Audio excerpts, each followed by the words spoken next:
Hi, it's Dwyer, gamblersadvisory.com.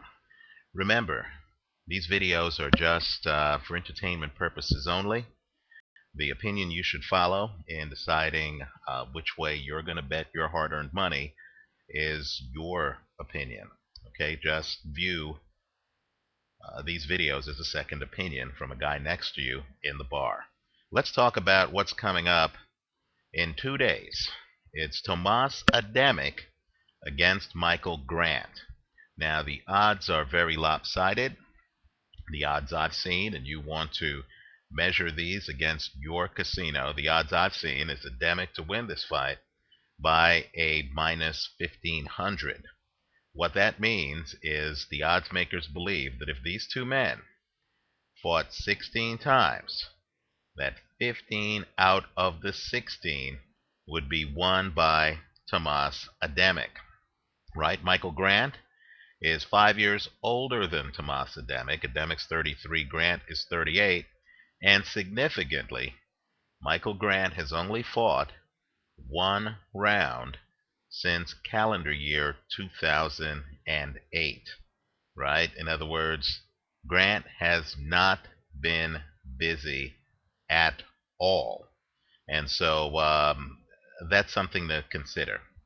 Now, I believe there is an opportunity here, but I'm not here to pick winners. I don't worry about winning percentage because, quite frankly, picking heavy favorites can pad a winning percentage. That's not my objective. My objective is to try to get an edge on the casino, right? It's to give gamblers an opportunity to profit, and that means that I'm going to wade into very high risk fights. Um, if you look online right now, you'll see that I have videos up on, for example, the Rafael Marquez versus Juan Manuel Lopez fight. It's the hard fights with the intriguing odds where you can make money. I believe there is an intriguing odd here. It's not the minus 1,500. It's actually the over-under. The number I've seen is 8.5 rounds. I believe the play here, and it's high risk. You don't want to bet the bank on this one. This is just for people with experimental money, gamblers just looking for propositions that are somewhat mispriced, where they have maybe a 60% chance of winning it. I like the under 8.5 rounds here. Let me make the argument. Right. First off, let me just say that Tomasz Adamek is a harder hitter than people realize. The power has translated into the heavyweight division, even though there is some skepticism about that. Take a look at how he destroyed Andrew Galata. I myself was surprised at the power. I was surprised that he was able to carry it from cruiser all the way to heavyweight. In fact, he was able to carry it from light heavyweight all the way to heavyweight. Don't be fooled by his last two fights. Let's talk about those. They both went the distance, right? He fought Jason Estrada. Estrada went the distance with him. Then he followed that up with Chris Arreola, who also went the distance with him. Look closely at Estrada and Arreola, and you're going to see that even though Estrada fought Alexander Povetkin, right, who's undefeated, who was, in fact, the mandatory for Vladimir Klitschko before that fight fell apart. And Estrada also fought Travis Walker, who, for all of Walker's problems, he does carry a huge punch. And Estrada went the distance with both of them. In fact, upon closer inspection, we learned that Estrada has never been stopped. The next fight is Chris Arreola. I understand on his record it shows that he was stopped by Vitaly Klitschko, but if you look at a film of the fight, Arreola was never knocked down in the ring. He lost that fight on his stool, right? He wasn't knocked down even. He lost it on his stool. And let me just point out, too, that at the time of the stoppage, Arreola was completely lucid. In fact, he spoke to the crowd in a ring interview right after the fight. It was clear that that fight was stopped really more due to Arreola's embarrassment than any inability to continue. right? And so those two guys did go the distance with Tomasz Adamek. Understand, though, Adamek has a huge punch. If you go through his record, most of the guys who have gone the distance to him are elite talents.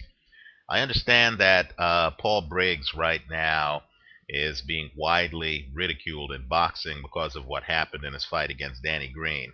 But let me tell you, back in the day, Paul Briggs was one hell of a fighter.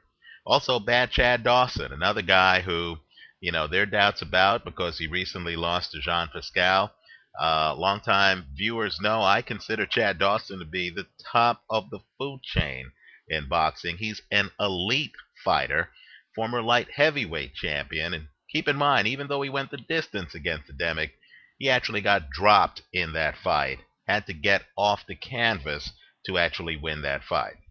So Adamek actually, pound for pound, has one of the harder punches in the sport, and he's fighting an older fighter who got knocked down 4 times by Lennox Lewis 11 years ago, right? Keep in mind, that's really the last time Michael Grant was an elite fighter fighting elite competition.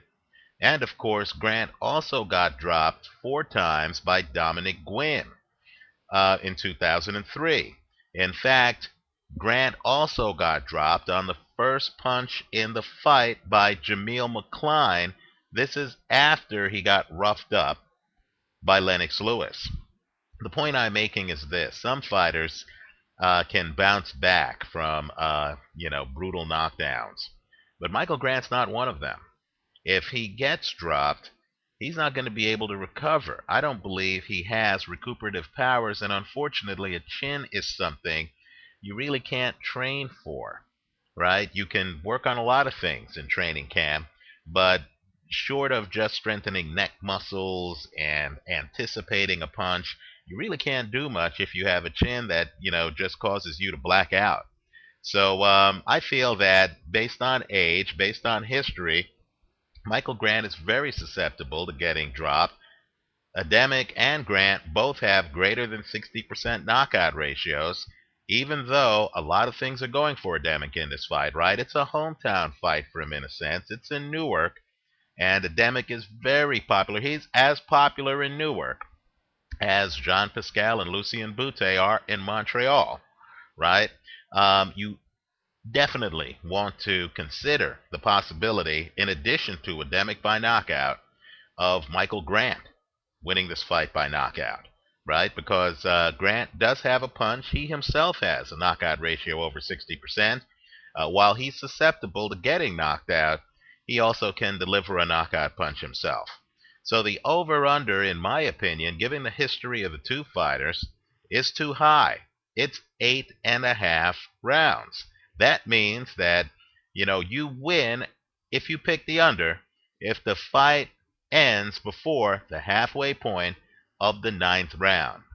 For two guys with a greater than 60% knockout ratio, right, especially guys who, like Adamek, have actually scored knockdowns in fights that didn't end by stoppage. Keep in mind, Steve Cunningham has a great chin, but even Steve Cunningham was down multiple times against Tomasz Adamek. Adamek has bang. I feel that the 8.5 number is too high. I like the under in this fight.